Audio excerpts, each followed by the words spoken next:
Welcome to Echoes and Vestiges, a podcast where we deep dive into narratives that shape our identity and how we can challenge the systems that feel confining to us.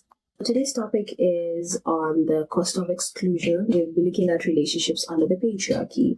Have you ever wondered why some of the relationships you have with people end up leaving you feeling more alone than connected? Most of the time, this stems from misaligned values and beliefs. There is a Kenyan proverb that says, one who has never traveled will think that their mother is the best cook. This is to say that the more you get to have diverse experiences like travel or get to interact with people outside of your immediate community, you get exposed to different cultures and different belief systems. And exposure, especially to contrasting perspective, often leads you to question your own beliefs, marking it a step towards your initial cultivation of personal identity, separate from the group that you are part of. There's also this very strong inherent desire for self-sovereignty. Everybody wants to be in control of their own life. Everybody wants to know that they're a master of their own lives. Today's guiding question is, what is the cost of exclusion, especially within the framework of faith and family expectation? We will explore relationship dynamics, including the emotional and relational aspects, and how do the existing structures we have affect people within relationships? What are the familial and societal dynamics at play? First question, how does exclusion come to be? There's always that one child who never gets invited to parties. There's always that person who's always singled out in certain situations just because. And the idea is, in groups, everybody usually wishes for harmony between members. Anybody who does not behave in line with what is expected, or anybody who does not appease the leader of a group, is usually at a risk of getting excluded. It is too much work for most people to be dealing with somebody who is different. They do not want to put in the time, find out why you're different or why you look different or why you act differently. Everybody just wants to be with people similar to them because it's easier. It's the whole concept of birds of a feather flock together, aligned values, aligned group. You are the average of every person that you interact with. We do exist in a patriarchal structure. The patriarchy is not just an ideology or the way most people misconstrue it to be gender wars, men versus women. The patriarchy is actually systemic operation that is in every different aspect of our life. Patriarchal values and norms shape our family dynamics. It shapes our faith. It shapes our societal structure. Think economic, political, social, who is allowed to do what within the society. And it operates through a lot of invisible labor, especially with women in regards to the gendered roles within family structures. It also plays out in toxic family hierarchies. If you come from a family where there's a figurehead and then there's the next person and the next, everybody belongs in a hierarchy. The person at the bottom cannot question, or if they do question, it's very hard. That's where the toxic family hierarchies come in, which all of this have a very profound effect on children, women, men, and most importantly on queer individuals who are usually singled out in such conversations. One of the key aspects of the patriarchy is that the hierarchy must be upheld. Power dynamics rule all the relationships. It starts by examining the relationship you have with yourself. How do you feel about yourself? How do you talk to yourself? What is the self-image you've created for yourself? How do you see yourself? How do you operate within your own life? And how do you relate with people, especially in regards to gender? As a woman presenting in a patriarchal system, how do you have to perform in front of family? How do you have to perform in front of friends? How do you have to perform in a school setting, in a religious setting, in an economic workplace setting? Realize that all of these are governed by the power dynamics that we're talking about in patriarchal societies.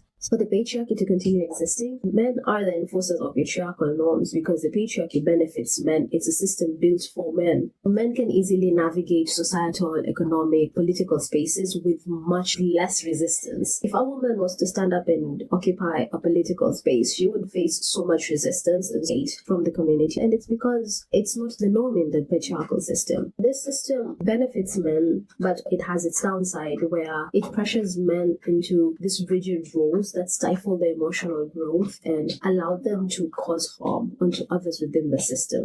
One of the ways that men play into patriarchal ideals is by weaponizing religion for control. Many narcissistic abusers hide behind religious doctrine to justify their controlling behavior. They will claim divine authority over their wives and their children. They create an environment where if you question them, you are seen as questioning God or you're seen as questioning faith itself. Men have appointed themselves as the custodians of the faith. While the truth of the matter is, without women's effort in teaching kids or continuing the practices of faith, a lot of cultural and religious practices are going to die. There's a reason as to why there's a lot of people leaving religious spaces. There's a lot of people either living of religion and choosing to be atheist or agnostic. They've lost touch with just how power dynamics are at play within religious spaces, especially where it houses a lot of narcissists and abusers, protects them essentially. Another way the patriarchy plays into these spaces is boys are never taught emotional labor. Emotional labor is always seen as the woman's role. Anybody who is female is seen as their role.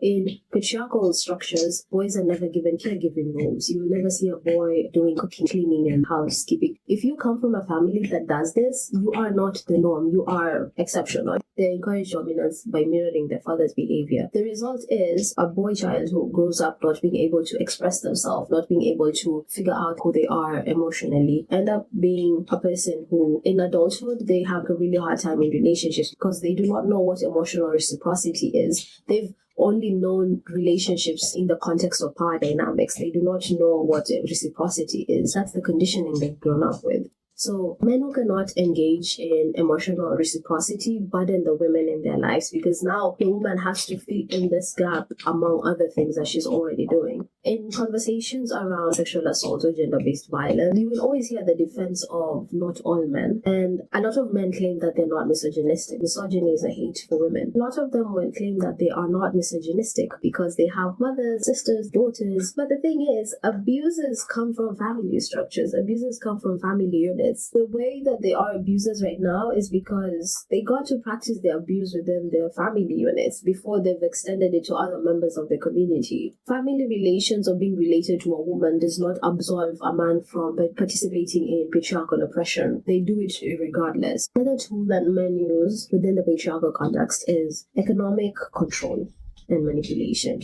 A lot of women tend to reinvest more than 90% of their income and their earnings back into their families. So if a woman is working, she will reinvest that money into the nutrition of the family, into the education of the children, up to making sure that the kids have healthcare. In contrast, men only invest around 30 to 40% of their earnings. Most of them would rather choose to invest in experiences that afford them proximity to other men of power. They know that these men will only grant them the financial and social opportunities that they're looking at.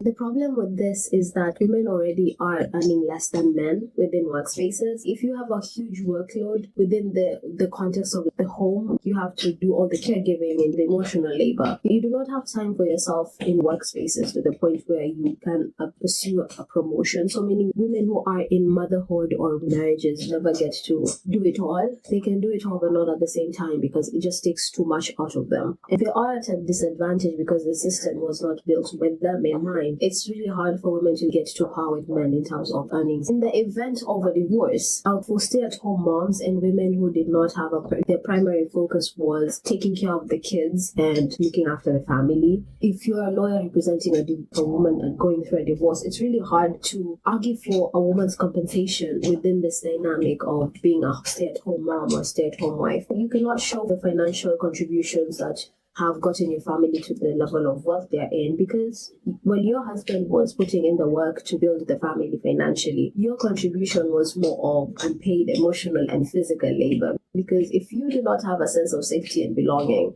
you cannot go up the hierarchy of needs to self-actualization where you're at a point you can get everything you need and you're able to thrive within the society settings. There was someone taking care of you emotionally and physically by making sure you've eaten, you're clean, your home is harmonious and everything is in place for you to be able to perform optimally. A lot of this work is done by women, but it's never accounted for. Women's role within the patriarchy is as custodians of the faith. They do a lot within the household, religious spaces, workplaces. Most of the time they're just seen as contributors. They're contributing to getting the tasks done. And a lot of this is usually unseen, it's unrecognized, and undervalued because they say you are not bringing in much. They undervalue your work. It's a very messed up dynamic because you will be giving your all and putting your all, but nobody gets to see all the work that you do. There are family dynamics where a woman is not a stay-at-home mom. She has to go out and work. She has a full-time job for the duties, all the domestic responsibilities. And she will probably have a man sitting right beside her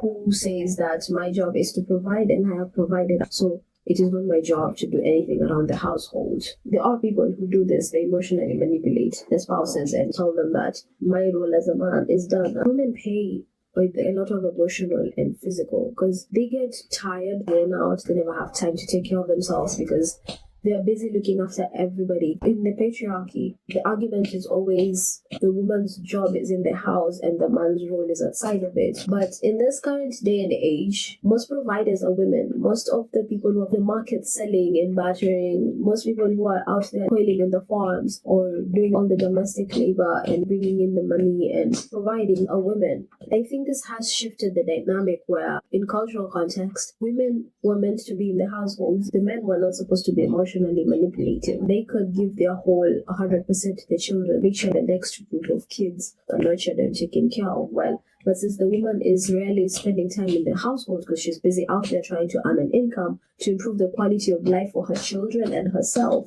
there is neglect that is going on, and the other parent will not step into being a very involved caregiver. All of that is left to the woman. Women are often positioned as the moral gatekeepers of the faith. Women are expected to uphold religious traditions. They are expected to be the teachers to the children, make sure everybody in the family is learning the faith. A lot of our family units, faith was shared through the maternal. Your grandma used to go to church and she instilled the belief and faith into the Lord and religion, and your mother went to church because she saw how grandma went to church. A lot of religions will argue that one of the tenets of being a good wife is being a good teacher, teaching your kids about the Lord and teaching your kids about religion and about faith. But the problem is most of these teachings are very rooted in control and subservience to the leaders of the community or the leaders of the churches. There's a very thin line between devotion in matters of faith and internalized patriarchy for women who grow up in such spaces. They have internalized patriarchy as a whole and convinced themselves that everything that is being pushed for within these institutions is good for them. I remember conversations I had with someone in uni. This person was telling me that as a Muslim woman, you have a lot of rights compared to other people. Their rights are very clearly well defined. And I was like, yes, according to the religion, the rights are there. But then I do not exist as a single entity. I exist in a community. I exist in a society. We have a lot of biases within this society. And I told the person, would you be okay with waking up the following day and switching places? You be the woman and I be the man. I do the same things most of you do.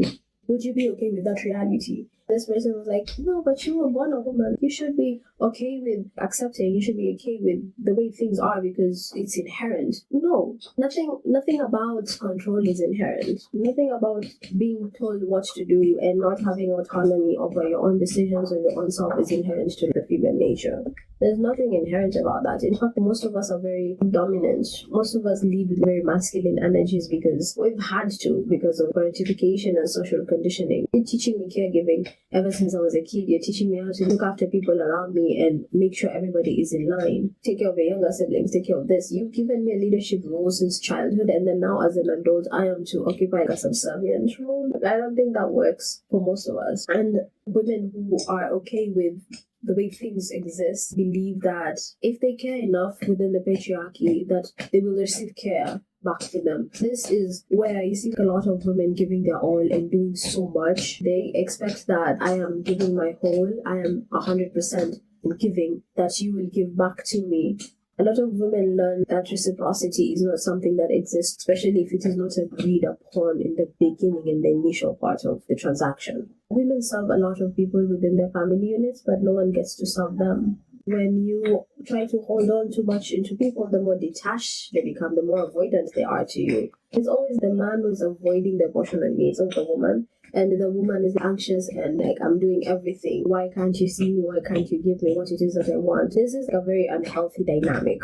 And the fact that the community will blame you as a woman if the relationship fails, they will ask you, what did you do? Or did you even try hard enough? An analogy I'd like to use is looking at the patriarchy, the patriarchal household functioning like a toxic workplace. You have a father who is the owner of the business, who delegates responsibilities to the manager, who is the mother. And the mother has so much on her plate. When she gets overwhelmed with her duties, she will then look for the next person to give some of these tasks to. And it's usually the daughters. The daughters usually end up doing a lot of the motherly roles within the patriarchal community. The sons, on the other hand, are given the same powers as their father. They do not have direct responsibility or they do not have direct grunt work. This just enforces a lot of entitlement and dependency on other people to be doing the work for you. If you exist in a certain family dynamics where as a girl you are expected to clean up after your brothers, do the washing, do the cleaning, do the serving, do the cooking, you do it all, and this person is just sits and expects the table to be laid out for them because they were just taught how to be entitled and dependent on the women in the family unit because it's a system formed by men. The narcissistic men in patriarchal families usually drain the emotional energy of their wives, who in turn become emotionally unavailable to their daughters. This is the cycle of parentification of daughters. You look at your daughter not as an autonomous being existing on her own, where you have to nurture and figure out what her values are, what her joys are, and try to nurture that. You look at them as somebody who has to help you, and they never get recognition for the work that they do within the family unit. I've seen some fights and arguments within my own family dynamic where a daughter would speak up and say that I took care of the younger siblings or I did this and this for multiple years. You would have a parent or a mother telling their daughter that whatever you did was not parenting, you should have your own kids and then parent them the best way you think possible. And that is really hurtful because a lot of these daughters lose themselves. They look at how hard life is for the women in their family. They look at how hard life is for their mothers and they choose to step up and help because they're looking at this version of a woman that they could end up being. They feel empathy towards their mothers and they try to help their mothers out.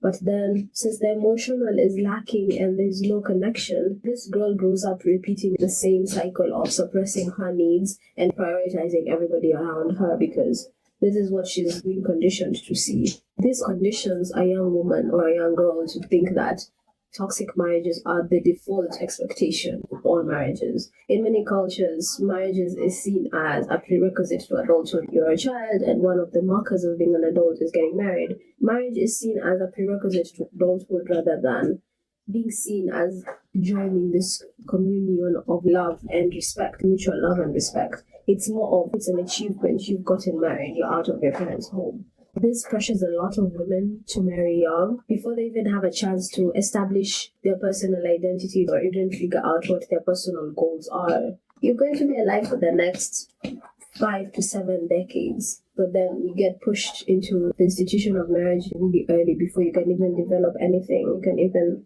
think about anything you want to accomplish for yourself. Another dynamic between the mother and the daughter relationship that happens is hypercriticism, where the mothers excessively criticize their daughters, molding them into perfect extensions of themselves. This is where the concept of enmeshment comes in, where as a child growing up, you do not have the time or the ability within the dynamics that exist for you to develop your own self-identity. You think of yourself as an extension of your mother. Her thoughts are yours, her goals are yours, her beliefs are yours. And this really messes you up because you're just conditioned to conform and perform in a certain way without ever taking the time to develop your own identity. There is also another phenomena where women subjugate other women, particularly maternal figureheads in the family. So a mother-in-law who she has a household with boys raised in there, and they follow the hierarchy of the patriarchy. If a daughter-in-law comes into the family unit, she's expected to know that in that family structure, the father is the head and then the mother is the next figurehead. They enforce the same hierarchies to other women, and some of them slip into narcissistic tendencies as well. There was this video of this Nigerian mother-in-law who was lashing out on her daughter-in-law because the daughter-in-law failed to serve her or she failed to clean up after her during dinner. The mother-in-law was really mad because she expected if you marry into a home, this is the culture, you have to serve me as your mother-in-law. And this expectation of servitude, I think it's the same principle when people are justifying corporal punishment when it comes to children, right? I went through this, you should too, because this is how things have been done. Why are you thinking that you can skip this? You think you're better than us? A lot of women are conditioned to think that suffering is part of the divine duty, that enduring makes you virtuous in the eyes of the Lord. The cost of all this endurance is generational trauma, because you're passing down pain from one generation to another, getting emotionally depleted because you're giving so much and you barely have enough for yourself. Always be in service or always be taking care of other people's needs is that you do not care for your own needs, and this leads to loss of potential. Maybe you had one big great idea that you never get to actualize because you are busy looking after everybody else within the family unit. Another group that gets affected within the patriarchy is children. Children are the witnesses to the oppression and the violence within the patriarchy. Dehumanizes children. A child has no autonomy, a child has no control over their lives. They are constantly being corrected and being criticized. And kids are new to being alive. They are new to existence. They're trying to mold and figure themselves out. What are their boundaries? What are the things that they can take? As a child, grow up in an environment where there's a lot of criticism, a lot of corrections. There's no nurturing. There's no encouragement. There's all this control happening. Like perfectionism is being enforced to a child. A child will become what you tell them to become. If you tell a kid that you are great, amazing, and strong, you're encouraging them to be that great person. But when you are constantly criticizing a child and telling them they have to be perfect for the family, people should not see your family mistakes, you're just building anxiety within your child. Another thing that we don't talk about is about how a lot of children growing up witnessing abuse. There's a child who is witnessing on a day-to-day basis arguments between their parents. There's a child witnessing their father brutally beating their mother. There's a child witnessing the death of their mother because of gender-based violence. Witnessing all this violence is causing deep psychological trauma that is going to shape a child's worldview. So you are downloading messages of power, control, and violence, that the world doesn't move without these things. Imagine a young girl seeing all this. She's thinking that my mom went through this, so I'm probably going to go through this as well. They're internalizing the idea that women must tolerate suffering. I've had women in my family unit say, like, if I leave, what is going to happen to the children? The idea that if a woman leaves, they lose a sense of stability in terms of financial or social. I understand that this is important for a child to have stability, but it's also important for a child to have safety in the environment that they're growing up. No matter how ambitious or smart a child is, if the environment that they are does not encourage ambition to be great people, it's problematic. They will never get to fulfill their highest potential because they're still busy trying to be very aware of what is going on and to be safe. So a girl seeing all this violence being done onto her mother will grow up and unconsciously repeat the same cycle because she thinks this is what relationships should be. For a young boy growing up with a father who is abusive or very controlling, the boy child is being pushed to be very dominant. Before they can even figure out what it is that they like in life, people just assume that men are inherently domineering. Yet you might have a kid, a boy who's very soft and in tune with their emotions. Teaching boys that violence is an acceptable response to disobedience within a family is just making this child replicate some of these behaviors in the future. Living within this dynamic also encourages sibling abuse. You will find out that the boy child often acts as the enforcer, just like his dad. Girls growing up in religious backgrounds or cultural backgrounds have faced abuse in the hands of their male siblings. Look at the cases of honor killings within Southeast Asia and the Middle East. You have to realize that children are not just watching, they are continuing some of this norms. They are carrying wounds as they go. The neglect that happens from the family's figurehead going down is traumatic, and no one ever gets to have conversations around these things. Remember, trauma is not just something that gets confined to childhood. In adulthood, you find a lot of people struggling to look for mother figures and father figures to fill in the void that they had, while at the same time they're navigating emotional repression and neglect within the relationship they're having. All of this is happening within systemic oppressions. You have emotional turmoil that is going on mentally, and outside of you, there still exist barriers to access. Most people will never get the chance in their lives to sit down and have that self-awareness of the situations that they're in. When you look at hierarchy of needs, your parents make sure you have shelter, clothes, and then you have security, you have good health, and you're stable. And then from there, when that is done as a parent, you go to psychological needs, and you have to make sure that a child feels loved, they feel they have a good sense of belonging, and there's emotional connection within the family. The child has healthy friendship dynamics. This is how you get to build a child's self-esteem. They get recognized within the family, they get respected.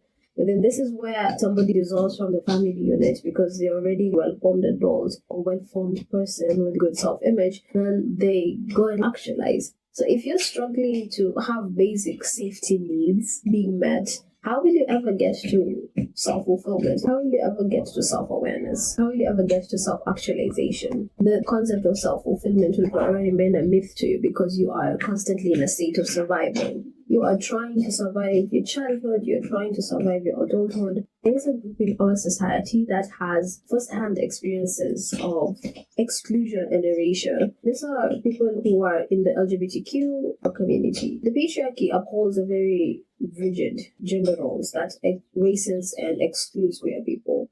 It forces them into invisibility or punishment for existing outside of patriarchal identities. And a lot of people thrive on purity of culture and the purity of religion. They fail to understand that religion and culture isn't 100% pure and clear, because there's a lot of things that have been done in the name of religion and in the name of culture that have not been really good things. Some of the ways that people get punished is by getting rejected from their families. And this loss does not only happen within the family where you lose your first space of connection, it extends into cultural traditions. Familial customs are very heteronormative. So for a queer person, you might not be able to perform or to take part in some of these customs because they're very heteronormative. You have to be either a man or a woman. If you exist outside of those two identities, it's hard for you. And the lack of spaces forces people to constantly code switch to avoid discrimination or violence. This is a cause of stress and a cause of loneliness to people because you can never be yourself around someone until you vet them and figure out if they are safe enough people. Even the people who are safe can turn on you.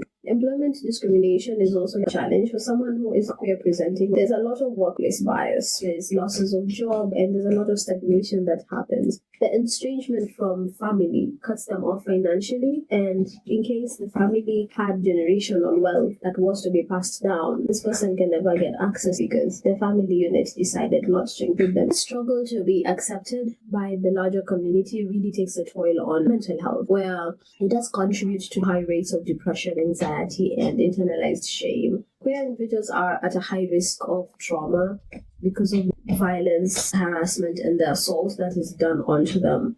So beyond the personal challenges, queer individuals bear the exhausting emotional labor of advocacy. They constantly have to speak on behalf of the community. They have to defend their right to exist, which often leads to burnout. Many patriarchal religious spaces demonize queer people, forcing them to abandon their spiritual beliefs in order for them to find belonging. You either choose between being religious or being queer. A lot of people use religious doctrine to weaponize or justify queerphobia. They leave a lot of people feeling betrayed and spiritually homeless. Some people feel pressured to stay closeted or to live a double life to remain a part of the religious communities, which leads to a lot of deep internal conflict. In patriarchal society, with gender being used as a tool of control, it makes queer individuals vulnerable to hate crimes, conversion practices, which are really harmful, and also state-sanctioned discrimination, because countries have laws that allowed for the detaining and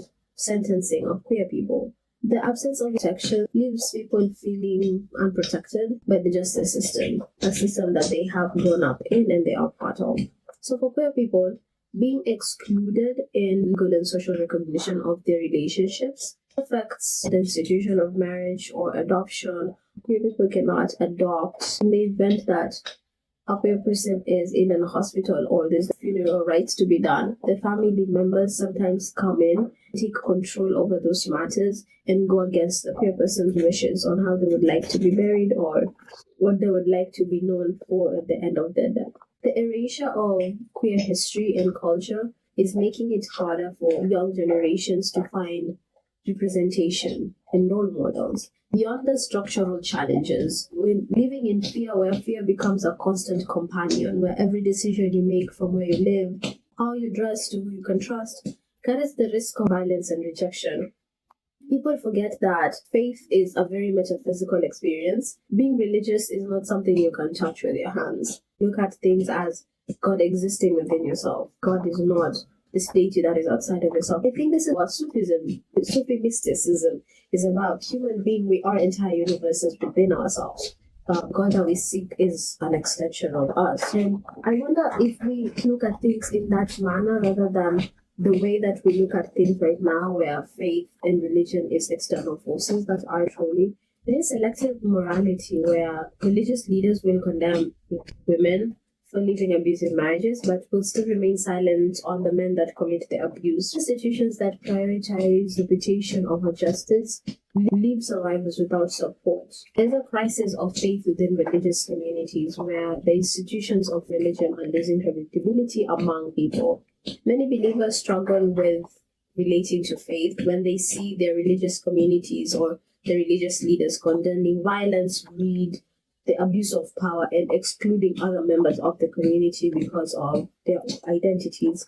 When religious doctrine is used as a tool of oppression by men in government, in social spaces, in the home, it pushes people further away from religious spaces rather than bringing people to the space. Emma Lazarus said, "Until you are all free, none of us are free." The cost of exclusion within the patriarchy is too high for individuals, for families, for religious communities, and for society in general. True liberation begins when we question the systems that uphold this oppression. And remember, the patriarchy thrives in silence. Dismantling it will require collective courage and a willingness to create a world where equity and not dominance is the foundation of our relationships and our beliefs. The next episode, we will be looking at reclaiming self through radical self-acceptance. Thank you.